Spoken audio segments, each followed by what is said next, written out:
안녕하세요. 일상의 가치를 전하는 남자 안상현입니다. 오늘 위층에서 인테리어 공사를 하는 것 같은데요. 혹시 그런 소음이 좀 들리지 않나 좀 걱정이 되기도 합니다. 그래도 내용에 집중하다 보면 또 그런 소음들이 또 자연스럽게 또 제거가 될 수도 있다는 생각이 드네요. 애니어그램 1번부터 9번 그 리더십 스타일 정리해 보고 있는데요. 오늘 이제 8번째 머리형, 육류형 특징 한번 볼까요? 나는 리더로서 창의적인 분위기를 형성하여 회사의 문제를 해결하고 모든 팀원들이 해결책에 한몫했다는 느낌을 갖게 한다. 이제 이런 커다란 줄기, 그 패러다임을 갖고 임하는 그런 리더들의 모습이 나타납니다. 육류형의 리더를 우리 대한민국에서 만나는 것은 쉽지 않을 것 같아요. 또 이런 리더들이 또 잘 드러나지 않다 보니까 아직까지도 우리는 이제 급속하게 개발도상국 시절을 거치고 이렇게 지내왔기 때문에 아직까지도 지금 현재 연세가 좀 있는 분들, 리더분들의 모습은 8번이나 1번, 3번, 이런 분들의 모습들이 아무래도 상대적으로 많이 보이는 것 같아요. 이런 육류형의 리더를 찾기는 좀 쉽지 않나 모르겠어요. 자, 이 육류형 강점은요. 회사와 동료에게 충실하다. 충실하다라는 건 육류형에게 있어서는 가장 또 중요한 요소 중에 하나죠. 충실하기 때문에 또 책임감이 강합니다. 그리고 책임감이 강할 수밖에 없는 건 그 정해진 규정, 나에게 주어진 역할, 이런 것들을 또 충실하게 해야 되기 때문에 이것이 책임감으로 드러납니다.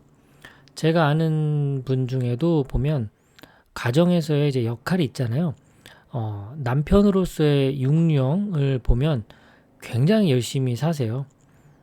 회사 일은 회사 일대로 막 주말에도 출근해 가면서 다소 이제 어디에 더 중점을 두느냐에 따라서 육류형의 모습이 행동 패턴이 조금 달라질 수는 있는데요. 회사 쪽에 포커스를 맞출 수도 있고 가정에 포커스를 맞출 수도 있습니다. 육류형 입장에서 자기 보존 본능이 강한 육류형이 이 가족이라는 울타리를 자기와 동일시하기 시작하면 회사보다 오히려 가족에 더 충실할 수 있고요.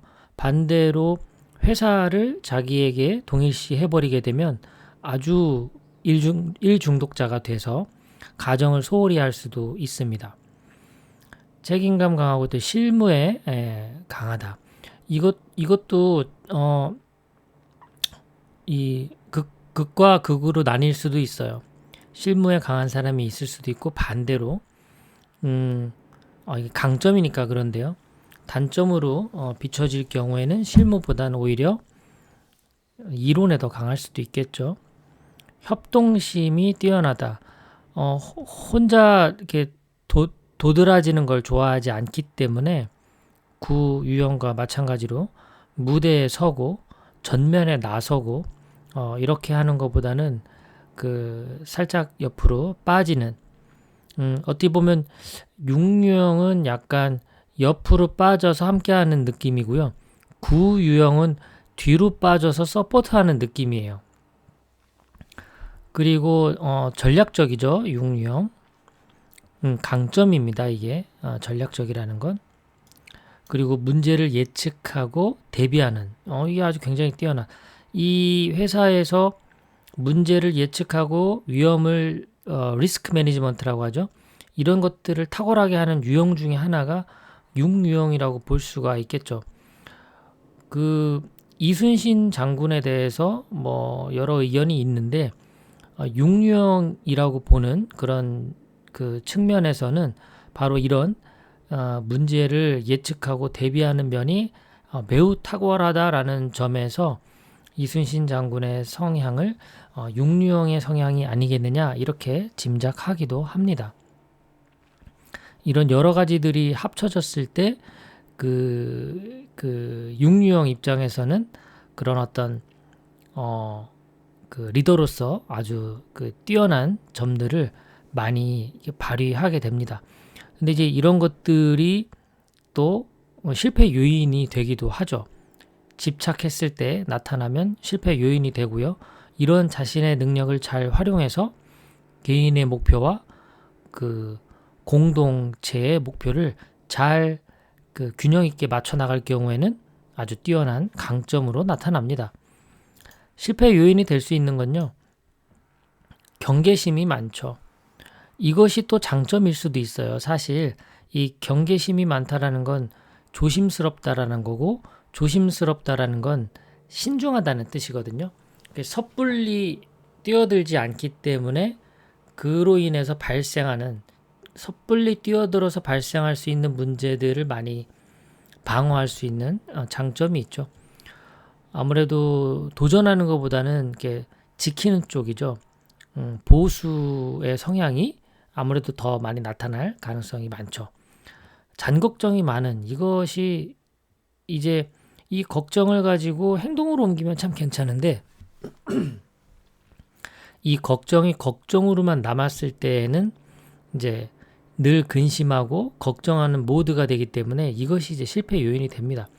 사실 저 걱정하고 경계하고 하는 건 저게 무조건 단점이라고 볼 수는 없어요. 저걸 통해서 바로 행동으로 이어져서 그런 문제, 장애, 경계, 걱정 이런 것들을 해소하면 오히려 더 정말 빈틈없는 전략이 될 수 있거든요. 이제 경계가 많고 잔걱정이 많고 이런 것들은 자연스럽게 불평도 많고 이렇게 불평이 많아지게 되죠. 그리고 반항적이기도 합니다. 이게 좀 따지는 건데요. 머리형 특유의 사고 중심으로 이제 바라보다 보면 고지고대로 말을 잘 듣지 않죠. 반항하는 그런 모습이 나타나기도 하죠. 애매모호하는 것을 싫어한다. 사실 이거는 왜 이게 실패 요인인지 조금 이 정리된 내용을 봤을 때는 좀 저는 이해가 좀 안 가기도 하는데요. 그러니까 결국 이게 육류형이 이렇게 따지고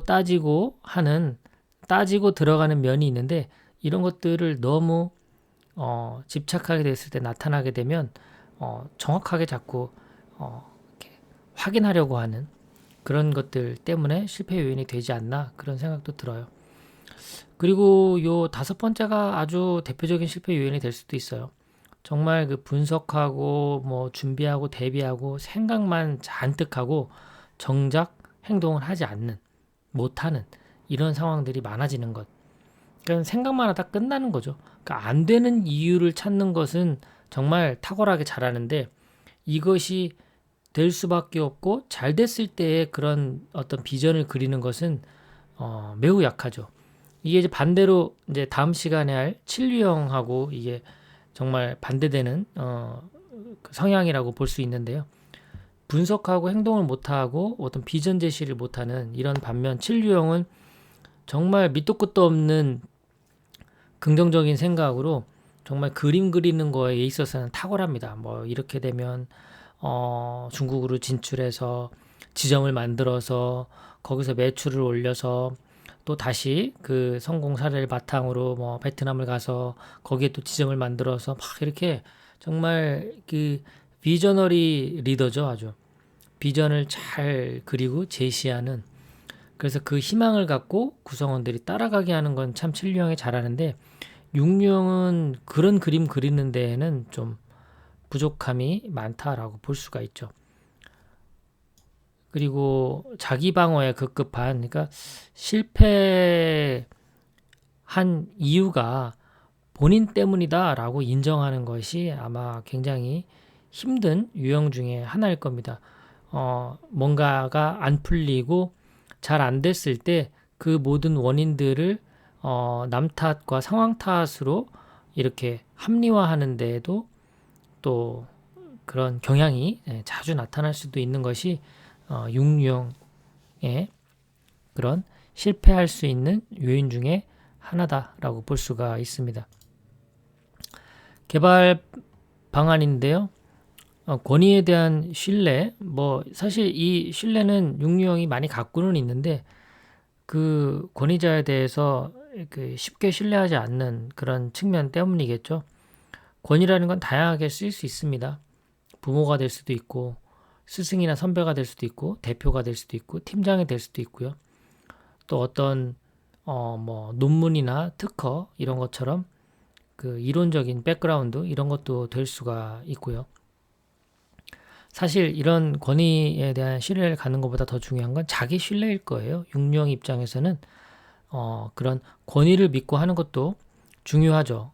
리스크를 방지하는 데 있어서 근거 자료, 또 어떤 그 특허나 그 논문 같이 확실한 이론 이런 것들을 바탕으로 하는 건 매우 중요합니다. 그런데 그거보다도 더 중요한 건 이 일을 끝낼 수 있다는 어떤 자기 신뢰, 이 문제를 해결할 수 있다는 자기 신뢰, 이것이 육류형에게 요구되는 또 개발 방안의 중요한 요소가 될 수도 있어요. 그것은 이제 세 번째 삶에 대한 신뢰하고도 연결됩니다. 불안감을 다스리는 법에 대해서는 육류형의 정말 평생 숙제일 수도 있습니다.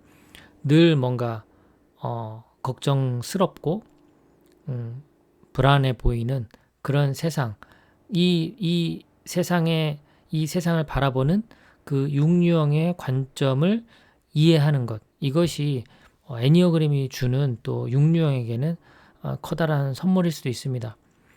그래서 이런 불안감을 다스리는 법. 그러니까 걱정했던 것들이 실제 현실에서 잘 벌어지지 않잖아요. 육류형의 걱정들이 다 현실에서 벌어졌으면 아마 지구가 망했을 수도 있어요.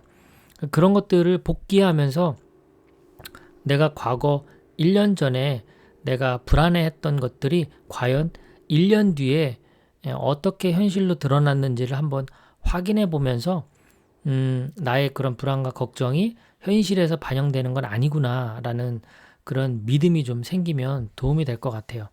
그렇게 하다 보면 삶에 대해서 전반적으로 신뢰할 수 있게 되고, 그리고 내가 걱정하는 이것들이 기우일 수도 있다. 실제 발생되지 않으니까요.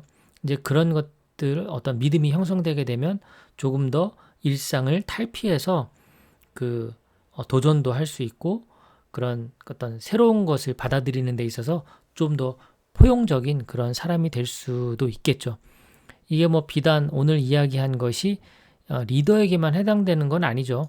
육류형 자체가 가지고 있는 특징이고 강점이고 실패 요인이며 또한 성장을 위한 개발 방안이 될 수도 있을 겁니다. 이런 특징이 육류형에게만 나타나는 건 아니죠. 1번부터 9번에게 다 나타나는 건데요. 그 중에서도 육류형이 더 강하게 나타난다라는 뜻입니다. 다른 유형들 중에서도 이렇게 불안해하기도 하고 잔 걱정에 뭔가 하루하루를 갉아먹는 그런 삶을 살아가는 경우도 있습니다. 그럴 때 나 육류형인가? 이렇게 또 생각할 필요는 없는 거죠. 9가지 유형들을 다 가지고 있는데 그 중에서 현재 내가 처한 상황에서 이 문제를 바라보고 있는 나의 그 관점이 저런 육류형이 가지고 있는 집착에서 비롯된 거구나. 또 꼭 육류형이 아니어도 근심과 걱정이라는 것 때문에 내가 행동에 발목을 잡고 있구나 라는 것을 알아차리고 작은 변화를 주는 것만으로도 우리는 어떤 성장을 위해서 한 발 내딛게 되는 것이라고 생각합니다. 오늘 하루도 일상에서 소중한 가치들을 발견하고 의미 있는 삶을 살아가셨으면 좋겠습니다. 끝까지 또 시청해 주셔서 고맙습니다.